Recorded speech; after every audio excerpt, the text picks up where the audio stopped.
Call time ছিল ভোর 3:30। আমি ঠিক 3:45 নাগাদ বাড়ি থেকে বেরিয়ে পড়ি। আমার হাজব্যান্ড বাইক করে আমায় পৌঁছে দিয়ে আসছিল আমার ক্লায়েন্টের বাড়িতে। চারিদিক অন্ধকারাচ্ছন্ন হয়ে থাকলেও আকাশটা দেখো সাদা মেঘে ভরা। এত সুন্দর ভোরবেলার একটা দৃশ্য দেখতে দেখতে আমরা চলে যাচ্ছিলাম। 4:04 দিকে ওদের বাড়িতে পৌঁছে যাই। গিয়ে দেখি ও স্নান সেরে একেবারে রেডি ছিল।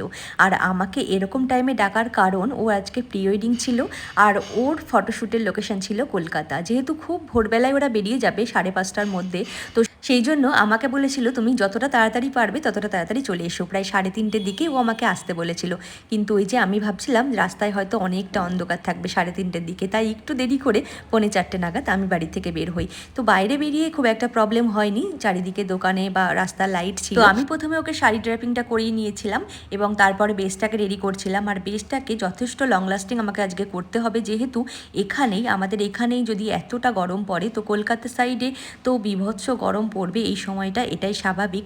আর সেই দিনটা কিন্তু বৃষ্টিও হয়নি একটুকু। তো সেইভাবেই আমি ওর বেস মেকআপটা করে নিয়েছিলাম, ওয়াটার স্প্রে করে তারপর যে প্রসেসগুলো থাকে সেগুলো করে নিয়েছিলাম। বেসটাকে সুন্দর করে সেট করে নেওয়ার পর একটা আই মেকআপ করে নিয়েছিলাম নিউডের মধ্যেই, একটু টানা টানা করে স্মাচ করে দিয়েছিলাম লাইনারটা।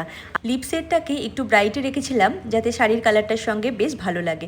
হেয়ারটা ওপেন রাখার ইচ্ছে থাকলেও যখন হেয়ারটা দেখলাম তো ওকে সাজেস্ট করলাম যে তুমি বানই করো, যেহেতু অনেকটা জার্নি করবে এবং হেয়ারটা ওপেন থাকলে ঘাম হওয়ার সম্ভাবনাও অনেকটা বেড়ে যাবে। তো এটা ছিল আমার ক্লায়েন্টের আজকের ফাইনাল লুক। তোমরা দেখে অবশ্যই জানিও ওর আজকের এই লুকটি তোমাদের কতটা ঠিক ভালো লাগলো। অলরেডি ওদের গাড়ি চলে এসে বাড়ির বাইরে দাঁড়িয়ে ছিল, তো মেকআপটা কমপ্লিট হতেই ওরা বেরিয়ে পড়ে ওদের যাত্রার উদ্দেশ্যে। বাইরে তখন অলরেডি আলো ফুটেই গিয়েছিল আর ওকে ছেড়ে দিয়ে আমিও ফিরে আসি আমার বাড়িতে। তো তোমরাও চাইলে তোমাদের নিজেদের স্পেশাল দিনটিতে আমাকে বুকিং করে নিতে পারো, তার জন্য কন্ট্যাক্ট